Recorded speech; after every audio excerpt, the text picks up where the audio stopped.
Hi hello ಎಲ್ರಿಗೂ ನಮಸ್ಕಾರ, welcome to my channel. ಇವತ್ತಿನ ವಿಡಿಯೋದಲ್ಲಿ ನಾನು ಓರಿಯನ್ ಮಾಲ್ಗೆ ಹೋಗ್ತಾ ಇದ್ದೀನಿ. ಆ ವಿಡಿಯೋನ ನಿಮ್ಮ ಜೊತೆ ಶೇರ್ ಮಾಡ್ಕೋತಾ ಇದ್ದೀನಿ. ಲಾಸ್ಟ್ ವಿಡಿಯೋ ನೀವು ನೋಡಿರ್ಬೋದು. ನನಗೆ ಮತ್ತು ನಿಧಿಗೆ ಆಲ್ರೆಡಿ ನಾವು ಶಾಪಿಂಗ್ ಮಾಡಿದ್ವಿ, ಅಂದರೆ ನಮ್ಮ ಮನೇಲಿ ಫಂಕ್ಷನ್ ನಡೀತಾ ಇದೆ ಅಲ್ವಾ. ಸೊ ಹಾಗಾಗಿ ನಮ್ಮಿಬ್ಬರು ಶಾಪಿಂಗ್ ಮುಗ್ದಿತ್ತು, ವಿನಯ್ ಅವರ ಶಾಪಿಂಗ್ ಬಾಕಿ ಇತ್ತು. ಹಾಗಾಗಿ ಇವತ್ತು ವಿನಯ್ ಅವರು ಓರಿಯನ್ ಮಾಲ್ಗೆ ಹೋಗೋಣ ಅಂತ ಹೇಳಿದರು.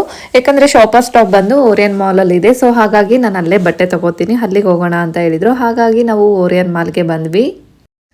ನಾನು ಮೊದಲೇ ಹೇಳಿದ್ದೆ ವಿನಯ್ ಅವ್ರಿಗೆ, ನಮ್ಮ ಮನೆಗೆ ಹತ್ತಿರ ಆಗೋದು RMG ಮಾಲ್ ಮತ್ತು ಮಾಲ್ ಆಫ್ ಏಷ್ಯಾ ಎರಡೂ ಹತ್ತಿರ ಆಗುತ್ತೆ, ಎರಡರಲ್ಲೂ ಮಾನ್ಯವರ ಇದೆ, ಅಲ್ಲೇ ತೊಗೊಳ್ಳಿ ಅಂತ.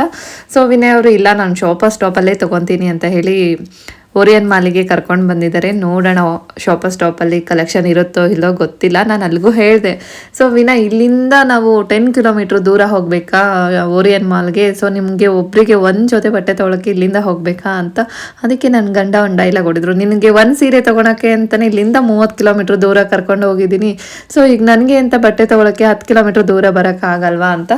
ಸೊ ಆಯಿತು ಸರಿ ಹೋಗೋಣ ನಡೀರಿ ಅಂತ ಹೇಳಿ 3 ಜನನು ಹೊರಟು ಓರಿಯನ್ ಮಾಲ್ಗೆ ಹೋಗಿ ರೀಚ್ ಆದ್ವಿ. ಹಾಗೆ ವಿನಯ್ ಅವ್ರು ಹೇಳ್ತಾ ಇದ್ರು, ನೀವು ಒಂದು ಸೀರೆ ತೊಗೊಳಕ್ಕೆ ನೀನು 3 ಅವರ್ಸ್ ಟೈಮ್ ತೊಗೊಂಡೆ, ನಾನು ಜಸ್ಟ್ ಒಂದು 15 ಮಿನಿಟ್ಸ್ ಬೇಡ 30 ಮಿನಿಟ್ಸಲ್ಲಿ ನಾನು ಡ್ರೆಸ್ನ ಸೆಲೆಕ್ಟ್ ಮಾಡ್ತೀನಿ ನೋಡ್ಕೊ ಅಂತ ಹೇಳ್ತಾ ಇದ್ರು. ಸೊ ನಾನು ಹೇಳ್ತಾ ಇದ್ದೆ, ನೋಡೋಣ ಎಷ್ಟು ಬೇಗ ಸೆಲೆಕ್ಟ್ ಮಾಡ್ತೀರಾ ಅಂತ ಹೇಳಿ.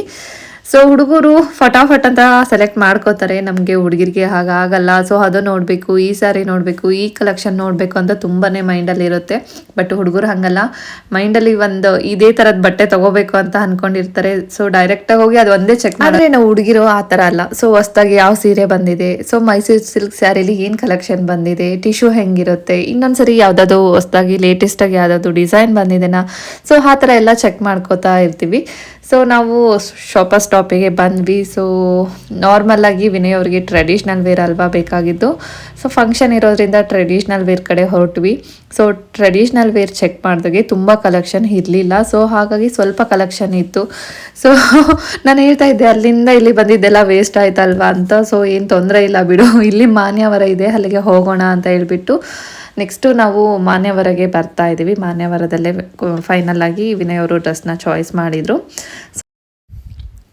ನಾನು ವಿನಯ್ ಅವ್ರಿಗೆ ಹೇಳಿದೆ, ವಿನಯ್ ಆ ಥರ ಚೆಕ್ ಮಾಡಿ, ಈ ಥರ ಚೆಕ್ ಮಾಡಿ ಡ್ರೆಸ್ನ ಅಂತ. ವಿನಯ್ ಅವರು ಆಲ್ರೆಡಿ ಮೈಂಡಲ್ಲಿ ಫಿಕ್ಸ್ ಆಗಿದ್ರು, ನಾನು ಇದೇ ಥರ ಬಟ್ಟೆ ತೊಗೋಬೇಕು ಅಂತ. ಅವ್ರು ಸಡನ್ನಾಗಿ ಬಂದ ತಕ್ಷಣ ಅವ್ರಿಗೆ ಹೇಳಿದರು, ಅವರು ಒಂದು ಸ್ವಲ್ಪ ಕಲೆಕ್ಷನ್ನ ತೋರಿಸಿದ್ರು, ಇವ್ರಿಗೆ ಇಷ್ಟವಾದಂಥ ಕಲೆಕ್ಷನ್ನ ಇವ್ರು ಚಾಯ್ಸ್ ಮಾಡಿಕೊಂಡು ಟ್ರಯಲ್ ರೂಮ್ಗೆ ಹೋಗಿ ಟ್ರಯಲ್ ನೋಡ್ತಾ ಇದ್ರು. ಸೊ ನಾನು ಒಂದು ರೌಂಡ್ ಹಾಕ್ಕೊಂಡು ಬರೋಣ ಅಂತ ಶಾಪಲ್ಲಿ ಹೋಗಿ ಒಂದು ರೌಂಡ್ ಹಾಕ್ಕೊಂಡು, ಸೊ ಹುಡುಗಿದ್ದು ಡ್ರೆಸ್ಸು ಆಗಿರ್ಬೋದು, ಸ್ಯಾರೀಸ್ ಆಗಿರ್ಬೋದು, ಸೊ ನೋಡ್ಕೊತ ನಿಂತಿದ್ದೆ. ಜಸ್ಟ್ ಒಂದು 15 ಮಿನಿಟ್ಸಲ್ಲಿ ಆಲ್ರೆಡಿ ವಿನಯ್ ಅವರು ಅವ್ರ ಬಟ್ಟೆನ ಸೆಲೆಕ್ಟ್ ಮಾಡಿಕೊಂಡು ತೊಗೊಂಡು ಬಂದಿದ್ದಾರೆ.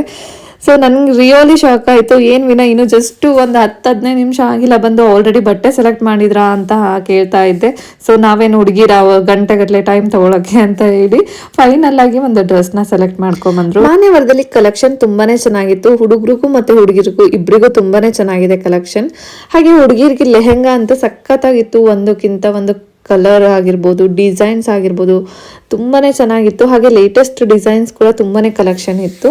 ಸೊ ಫೈನಲ್ ಆಗಿ ನಾನು ಕೂಡ ಲೆಹೆಂಗಾ ಸೆಕ್ಷನು ಮತ್ತು ಗೌನ್ ಸೆಕ್ಷನ್, ಸ್ಯಾರಿ ಸೆಕ್ಷನ್ಗೆಲ್ಲ ವಿಸಿಟ್ ಮಾಡಿದೆ, ತುಂಬಾ ಚೆನ್ನಾಗಿತ್ತು. ಸೊ ವಿನಯ್ ಅವ್ರದ್ದು ಕೂಡ ಡ್ರೆಸ್ನ ಚೆಕ್ ಮಾಡುವಾಗ ಹುಡುಗರು ಡ್ರೆಸ್ಸಸ್ಸು ಕೂಡ ಚೆಕ್ ಮಾಡಿದ್ವಿ, ತುಂಬಾ ಚೆನ್ನಾಗಿತ್ತು. ಸೊ ಅಲ್ಲೆಲ್ಲ ಶಾಪಿಂಗ್ ಮುಗಿಸ್ಕೊಂಡು ನಾವು ಫುಡ್ ಕೋರ್ಟ್ ಹತ್ರ ಬಂದ್ವಿ. ಸೊ ಫುಡ್ ಕೋರ್ಟ್ ಹತ್ರ ಬರೋಷ್ಟರಲ್ಲಿ ಮಧ್ಯಾಹ್ನ ಆಗಿತ್ತು. ಆಲ್ರೆಡಿ ನಮಗೆ ಹೊಟ್ಟೆ ಹಸಿವು ಕೂಡ ಆಗ್ತಾ ಇತ್ತು, ಏನಾದರೂ ತಿನ್ಕೊಂಡು ಹೋಗೋಣ ಅಂತ ಬಂದ್ವಿ. ಸೊ ನಿಧಿಗೂ ಕೂಡ ಟೈಮ್ ಆಗಿತ್ತು, ಆಲ್ರೆಡಿ ತುಂಬಾ ಟೈಮ್ ಆಗಿತ್ತು. ಸೊ ಏನಾದರೂ ತಿನ್ನೋಣ ಅಂತ ಹೇಳಿ ಬಂದ್ವಿ.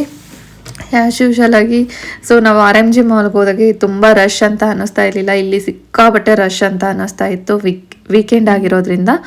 ಸೊ ಫೈನಲ್ ಆಗಿ ಒಂದು ಪಿಜ್ಜಾ ಆರ್ಡರ್ ಮಾಡಿದ್ವಿ, ನಿಧಿಗೆ ಫ್ರೆಂಚ್ ಫ್ರೈಸ್ನ ಆರ್ಡರ್ ಮಾಡಿದ್ವಿ. ನಾವು ಪಿಜ್ಜಾ ತಿಂದ್ವಿ. ಸೊ ನಿಧಿ ಫ್ರೆಂಚ್ ಫ್ರೈಸ್ ತಿಂದು 1 ಪೀಸ್ ಪಿಜ್ಜಾ ತಿಂದಳು, ಅವಳು ಪಿಜ್ಜಾ ಜಾಸ್ತಿ ತಿನ್ನಲ್ಲ. ಸೊ ಹಾಗಾಗಿ 1 ಪೀಸ್ ಅಷ್ಟೇ ತಿನ್ನೋದು. ಸೊ ಏನಾದರೂ ಸ್ವೀಟ್ ತಿನ್ನಬೇಕು ಅಂತ ಅನ್ನಿಸ್ತಿದೆ ಅಂದೆ, ಹಾಗಾಗಿ ವಿನಯ್ ಅವರು ಸಿಜ್ಲಿಂಗ್ ಬ್ರೌನಿನ ತೊಗೊಂಡು ಬಂದರು. ಹಾಗೆ ನಿಧಿಗೆ ಸಿಕ್ಕಾಬಟ್ಟೆ ಖುಷಿಯಾಗಿತ್ತು. ಏನಕ್ಕೆ ಅಂದರೆ ವಿನಯ್ ಅವರು ಮೊದಲೇ ಅವಳಿಗೆ ಐಸ್ ಕ್ರೀಮ್ ತೊಗೊಂಡು ಬರ್ತೀನಿ ಅಂತ ಹೇಳಿರಲಿಲ್ಲ, ಬಟ್ ಐಸ್ ಕ್ರೀಮ್ ತೊಗೊಂಡು ಬಂದಿದ್ದರು. ಬಾಸ್ಕಿನ್ ರಾಬಿನ್ಸಲ್ಲೇ ಐಸ್ ಕ್ರೀಮ್ ಮತ್ತು ಬ್ರೌನಿನ ತೊಗೊಂಡು ಬಂದಿದ್ದರು. ಟೇಸ್ಟ್ ಅಂತೂ ತುಂಬಾ ಚೆನ್ನಾಗಿತ್ತು. ಹಾಗೆ ನಿಧಿ ಅಂತೂ ಸಿಕ್ಕಾಬಟ್ಟೆ ಖುಷಿಯಾಗಿದ್ಲು. ಸೊ ಐಸ್ ಕ್ರೀಮ್ ತೊಗೊಂಡು ಬಂದಿದ್ದಾರೆ ಅಂತ ಹೇಳಿ ವಿಡಿಯೋನ ಇಲ್ಲಿಗೆ ಎಂಡ್ ಮಾಡ್ತಾ ಇದ್ದೀನಿ. ವಿಡಿಯೋ ಇಷ್ಟ ಆದರೆ ಪ್ಲೀಸ್ ಒಂದು ಲೈಕ್ ಮಾಡಿ, ಶೇರ್ ಮಾಡಿ, ಸಬ್ಸ್ಕ್ರೈಬ್ ಮಾಡಿ. ಇನ್ನು ಯಾರೆಲ್ಲ ನನ್ನ ಚಾನಲ್ನ ಸಬ್ಸ್ಕ್ರೈಬ್ ಆಗದೆ ನೋಡ್ತಾ ಇದ್ದೀರಾ ಪ್ಲೀಸ್ ಹೋಗಿ ಸಬ್ಸ್ಕ್ರೈಬ್ ಮಾಡ್ಕೊಳ್ಳಿ. ಹಾಗೆ ಪಕ್ಕದಲ್ಲಿರುವಂಥ ಬೆಲ್ ಬಟನ್ನ ಕ್ಲಿಕ್ ಮಾಡಿ. ಬೆಲ್ ಬಟನ್ನ ಕ್ಲಿಕ್ ಮಾಡೋದ್ರಿಂದ ನನ್ನ ಎಲ್ಲ ವಿಡಿಯೋಗಳ ನೋಟಿಫಿಕೇಶನ್ ನಿಮಗೆ ಬರುತ್ತೆ. Thank you for watching.